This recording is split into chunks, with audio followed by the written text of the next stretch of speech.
একটা মেয়েকে বিয়ে দিতে গেলে 500 লোকের খাওয়া বিদায় দিয়া আবার স্বর্ণ টর্ণ দিয়া ফার্নিচার কত কন্ডিশন তুমি লাগাইয়া দাও।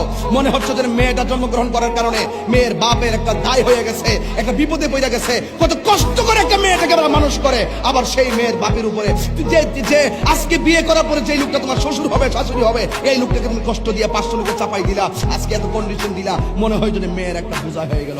যেই খাবার তুমি খাওয়াইতা এই খাওয়ান উল্টা মেয়ের বাপের উপর চাপ দিচ্ছ। লজ্জা করে না তোমার? এই হাত তুলে বলো ঠিক কি না বলো। অপসংস্কৃতি বন্ধ করতে হবে। আজকে অনেক মেয়ের বাবারা অনেক শঙ্কিত, অনেক চিন্তিত, অসহায় বাবারা মেয়েদেরকে নিয়ে একটা পূজার মতো পড়ে গেছে। আজকে থেকে ওয়াদা হলো আমরা বিয়ে কয়েক ছেলেরা যারা বিয়ে করে নাই হিসাব করো, এত ফ্রেন্ডস খাওয়াই কি লাভ আছে? খাওয়াই লাভ আছে? কোনো লাভ নাই, কোনো লাভ নাই।